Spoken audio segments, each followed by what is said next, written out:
In the past week or so, it seems like all the attention has been focused on OpenAI and Q-star and what the heck Q-star means, and whether people believe that OpenAI thinks that they've actually approached artificial general intelligence. But there is another angle on this whole thing, and that is Tesla's full self-driving and how much Q-star and other reinforcement learning techniques like MuZero might actually get full self-driving to be in a superhuman state before we know it. Let's take a look.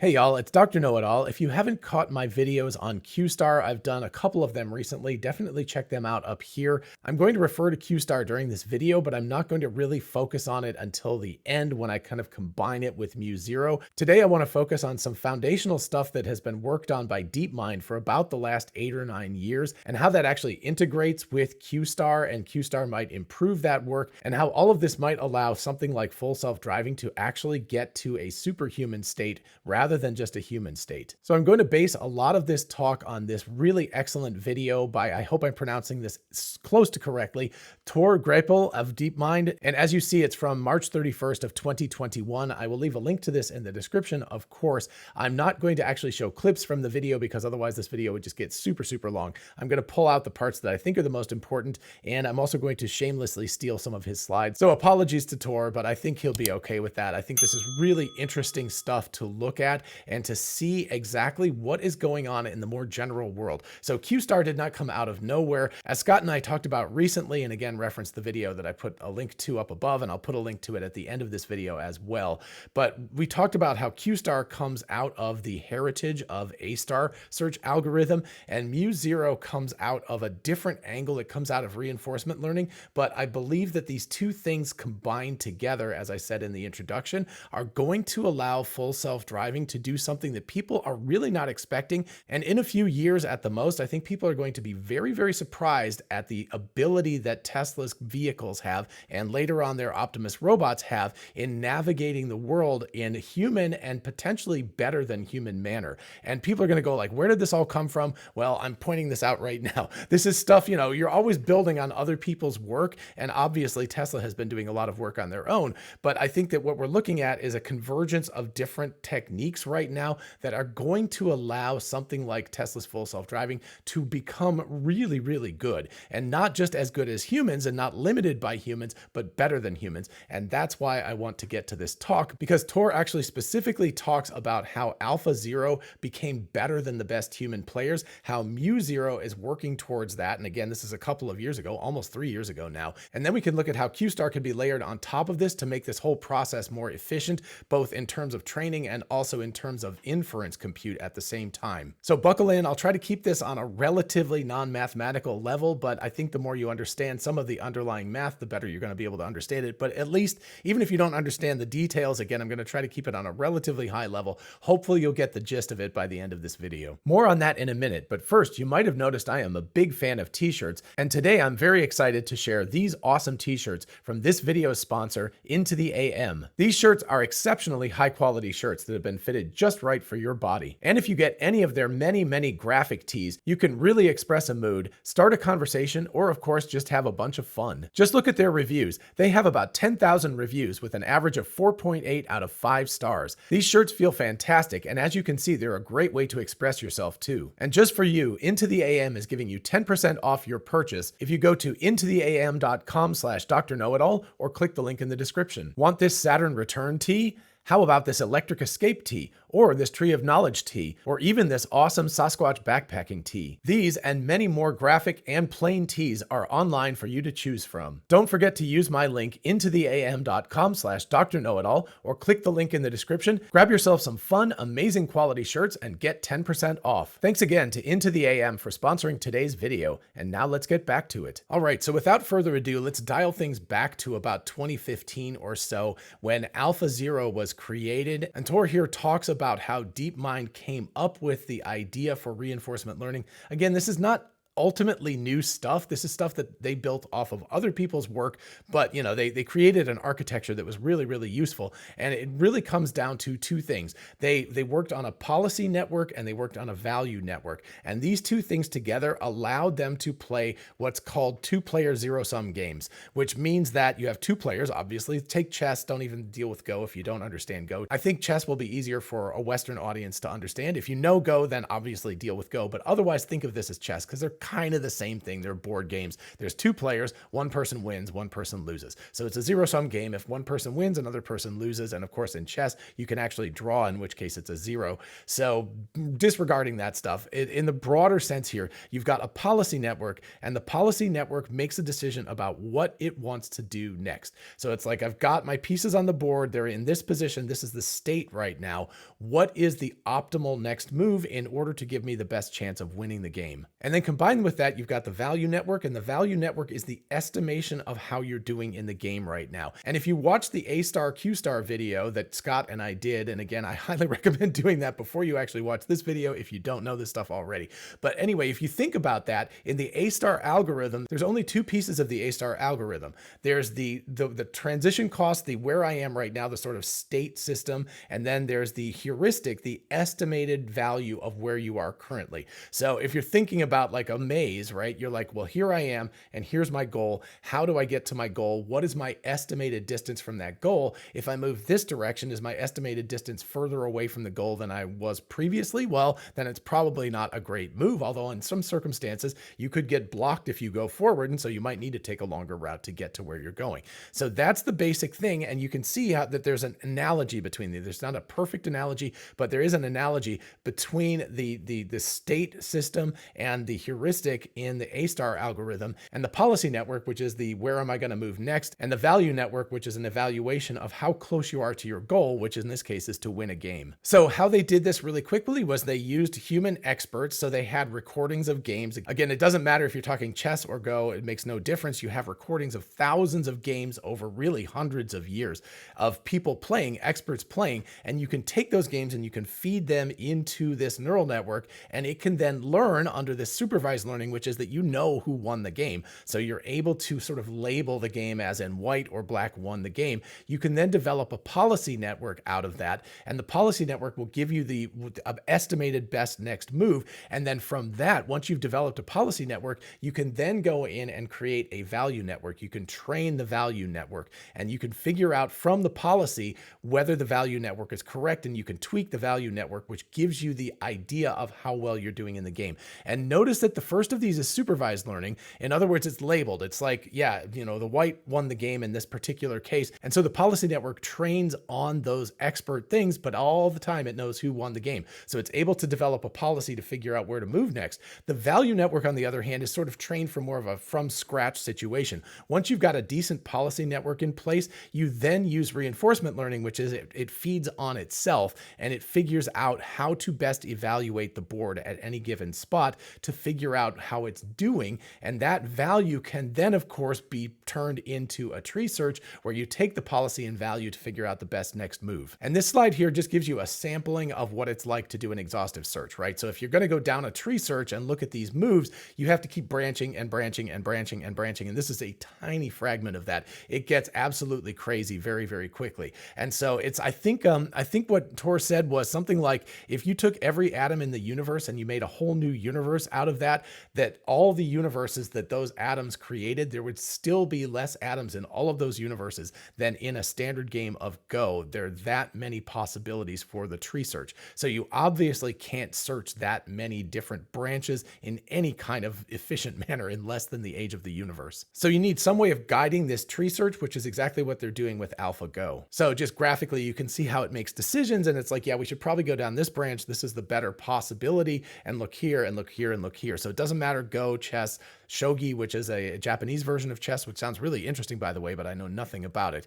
Anyway, it's a way of reducing the amount of branches you have to look down. And then on top of that, you can reduce the depth that you have to go down because you can look at a value estimation. And the value estimation means you don't have to go all the way down this branch to see the end of the state, which could be far away. I guess in Go, there's like a standard 200 moves in a Go game. And so you don't want to go down 200 branches all the way down to get to the bottom to see where you are. So you use the value that you've trained, the value network you've trained, to give you an estimation so that you can go like, yeah, I'm probably in a good position here. The value network says this is the best option right now. I don't have to look down all 200 potential moves. And that saves a ridiculous amount of time between those two things. So that was AlphaGo. The difference between this and AlphaZero is in AlphaZero, they took away all of that training and all of the architecture specific stuff that they did, that they created for the original thing, which actually got it to beat the best players in the world in Go. But they said, what if we just train this thing from the start? We understand what the best architecture is right now. We're going to turn this thing loose to play itself in terms of like two agents.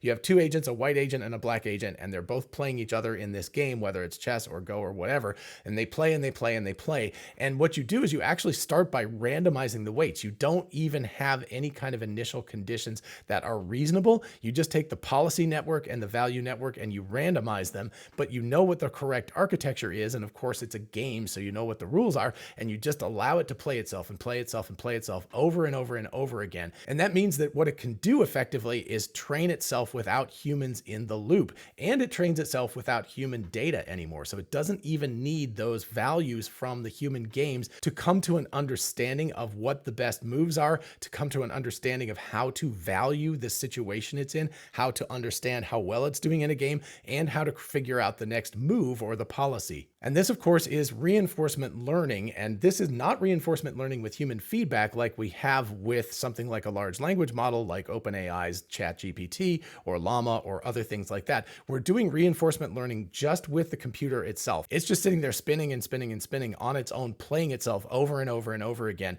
Again, it can do it millions of times in just a couple of hours. It's so much faster than a human that it can play immense numbers of games, more than a single human player could ever play in a lifetime in just a matter of hours. And so what does that lead to? Well, you can see in chess, in 4 hours of training, which is just no time at all, it gets better than Stockfish, which is I guess one of the best in class chess players. There is a reason why it's very flatline next to the chess thing, and it's kind of because there's only so good you can get at chess. Chess is a relatively limited game compared to shogi or Go, and so therefore it can't really get that much better than the best possibility. So anyway, that's an interesting factor about chess, is that there's just sort of a limit to how good you can get at it. But you can see in shogi, in just 2 hours, it got better than Elmo, which I guess was the best shogi version of, AI that was already working at that point. And in 8 hours, AlphaZero surpassed AlphaGo and became better than that. But while the training times are minimal, this thing became really, really good at what it does. And again, remember, this is a generalized solution. This is an architecture where they created agents and allowed them to play each other. They didn't give it any kind of fine tuning for any of these games. So what they thought was, well, what could we do with this beyond just playing these 3 games? Can we do other things? And so here's a couple of things that they did in, Nature paper in 2018 and 2020. Not going to talk about that today. Again, listen to the talk if you want to hear him talk about that. What I do want to talk about here is how we moved from that to MuZero. So MuZero, what they want to do is predict what matters for planning. Look at, we've got policy and value, but also reward. So we're introducing a reward system into the mix. So in these previous games, the reward was relatively easy and straightforward. It was just like, do I win or do I lose or do I draw? And you can do a +1 for win, a -1 for lose, and a 0 for draw, or something along those lines. Here, what you need to do is you need to create a reward function that's more dynamic and more adjustable than that.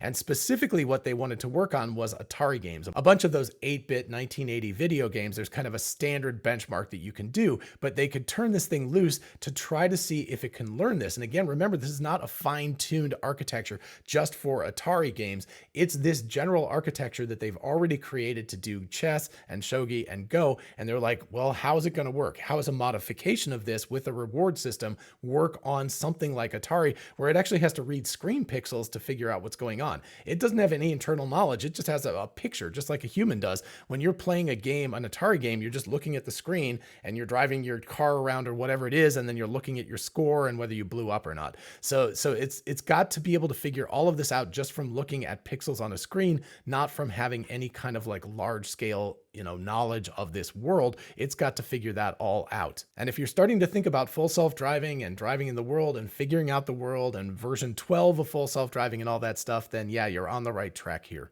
So now what happens is MuZero is able to plan out next steps. It has a policy network, which is planning what it is, which could be moving a joystick controller or something along those lines for an Atari game. It then utilizes that. It does a move, which would be like a frame forward in the video game, or maybe a tenth of a second, or however you want to define that. But it goes forward one time step, and then it evaluates using the value network how it's doing. Is it driving off the road or something like that? If so, the value network says, no, you made a bad move. And so it tries to go back and do something different. And that's the kind of thing that it's doing. And then of course you get a reward. Are you getting more points? Did you crash? Did you lose the game? Did you win the game? That's the reward function that you're getting. So you're taking all of that stuff into account every frame, every tenth of a second, however fast you're going to do this. And you're making decisions, and then you're feeding that information back into the system to train these networks to do a better job next time it's in that same situation. And so here you can see that it's generating trajectories, it's looking at those trajectories, it's evaluating them, and then it's figuring out what to do next. And what you have here is a single agent. You've got one agent instead of two. You don't have two things playing a game, you've got one thing playing a game,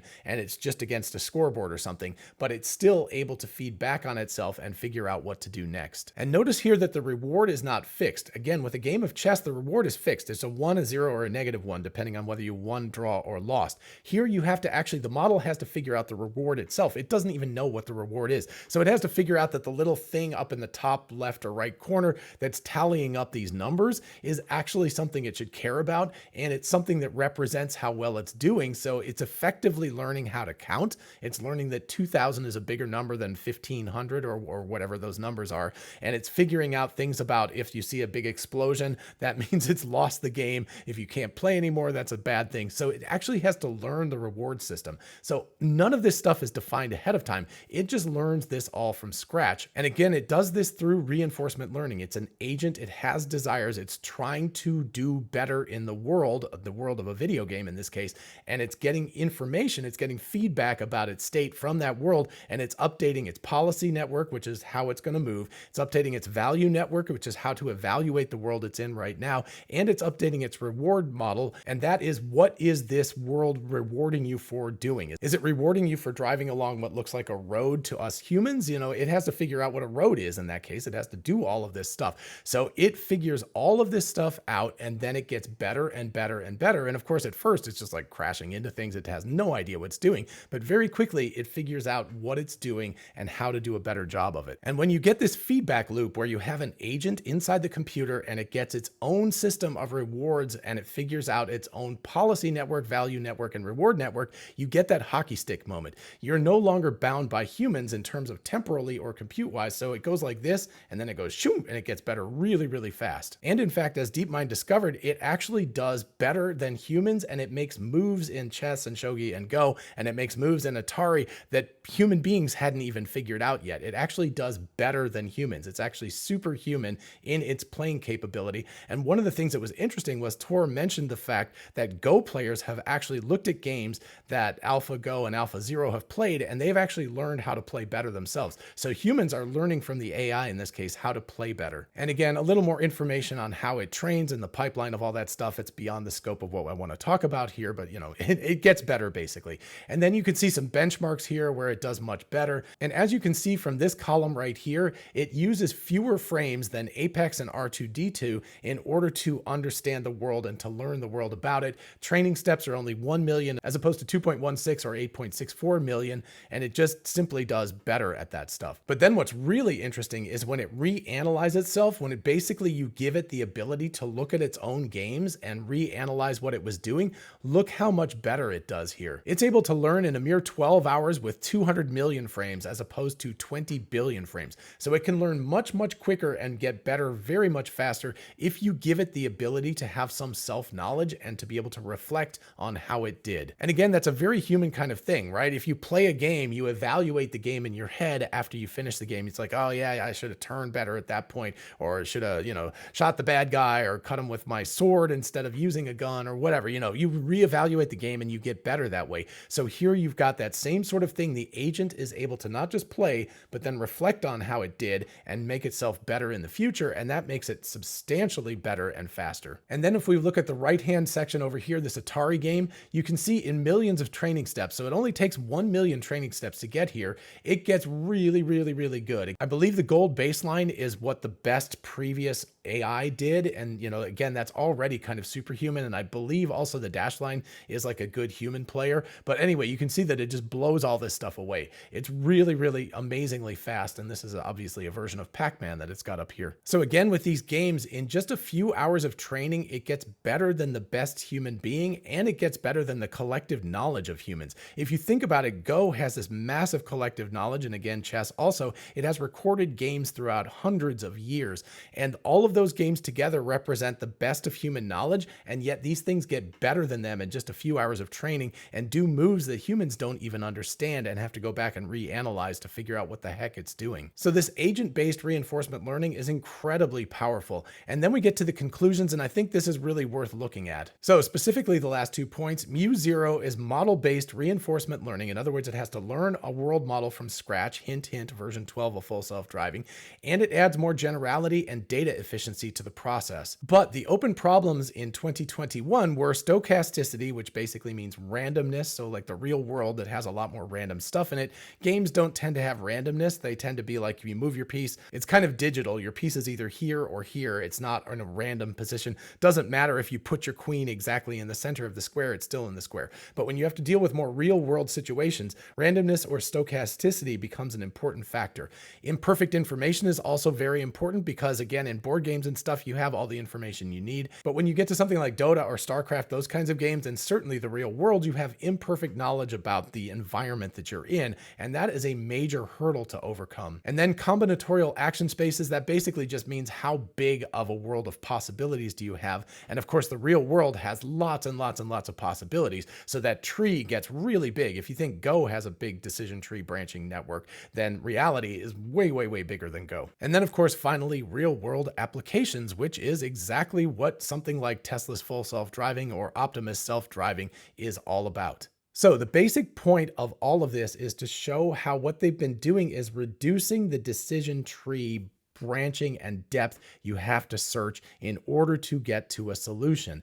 And what we talked about with A-star and Q-star is that Q-star develops these deep Q networks that are specifically designed to evaluate the situation and guide the search of whatever it is, large language model or full self-driving or something, to guide it to an optimal decision faster. And that means that Q-star could be added on top of something like MuZero to create an even more efficient way of training. It's a way of going from needing a big architecture and millions of frames of training and hours of training to something that is a smaller architecture, smaller memory footprint, faster to compute. You could maybe train it in, instead of 200 million frames, you could do the same thing in 10 million frames, and you could do it in a few minutes instead of a few hours. So it could train much faster, but then when it's trained, Q-star creates a smaller network that is more efficient, and a smaller network is faster to calculate, which means even at runtime on a portable compute device like your car or your phone or your laptop or something like that, that the system can fit in memory and it can run in real time and it can be very efficient. And if you look back to some of the CVPR videos that I talked about earlier this year, I'll put a link to these up above, you can hear Ashok and Phil talking about Monte Carlo tree searches. And that's one of the things that MuZero is able to refine. Monte Carlo's rolling the dice, but what you want to do is you want to weight those dice so that they generally come up in the area that you think is the best area. And you want to weight them in a clever way to get what you're interested in. And that's what MuZero actually does, and Tor explicitly discusses this in his talk. And so what a combination of MuZero and Q-star could give us is the ability to get away from needing human data so much to move to a system where you have agents playing themselves in a more real-world scenario. In other words, a scenario where there's an open-ended sort of thing, but you do have a reward function. In the case of a vehicle, that would be not hitting things and generally getting where you're going in an efficient manner. And very critically, the ability for the computer to play itself. In other words, to cycle through without needing real world human data to be able to figure out what it needs to do next on its own. And again, if you take out that human loop part of it, if you take away that thing where humans are really slow, giving it feedback, you go from this kind of progress to this kind of progress. You hit the hockey stick moment where it just goes vertical. And we specifically heard in those CVPR talks how Tesla is creating these agents that are able to generate future frames on their own. In other words, generate synthetic data on their own without needing to reference back to human data all the time. Now, ultimately, for a test and for a control, it's still really, really good to have that human data, but the ability for the computer to generate its own future predictions, to look at that and then figure out how it's doing, to figure out what the proper policy network is, to figure out the value network. I mean, what is a good drive? That's a complicated thing. And then to figure out the reward system, which is like, how do you score yourself? What is the thing that I'm doing? How do I grade myself on that? And then if we look at Q-star, you can do this more efficiently. And if we look at something that is able to reflect on its own self, it can go back and it can reanalyze the drive. So you could have millions of drives where it does these synthetic drives and it figures out what it does. And then it goes back and it looks at its synthetic drives and it's like, how did I do? Did I do okay or not? And then of course you can validate this entire thing by layering human data on top of it, put it into human drives and see how it does. See if it's making the same decisions.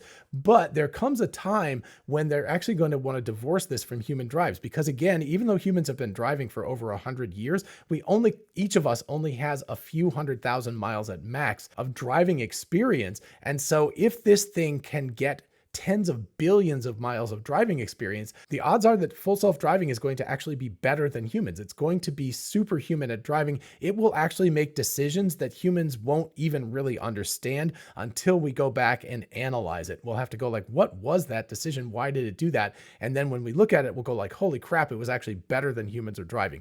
That's the kind of thing we could be looking at in the very near term, in just a couple of years, or even potentially a couple of months if version 12 has been trained in this sort of manner. So in short, not only is Q-star potentially impacting large language models and making OpenAI very afraid that they may have built an AGI, and again, remember, that's speculation, it also could be having an impact on the speed and compute efficiency that Tesla is able to apply to their full self-driving stack. And of course, Optimus is always in there as well. So while all of this is still speculation on my part, it really does lead me to believe that Tesla could produce something that will really, really surprise people, and it won't be that much into the future. It's going to be the kind of thing where people are going to go, whoa, where did this come from? This is way better than humans. It's not just human level, it's like superhuman level. And we're very surprised at that. But the whole point of this video is to explain to you why you probably shouldn't be surprised when you do see this happen. All right, I hope you enjoyed this video and found it fun and interesting and thought-provoking. If you did, please do like it so other people can find it. And of course, consider subscribing for more of this kind of content.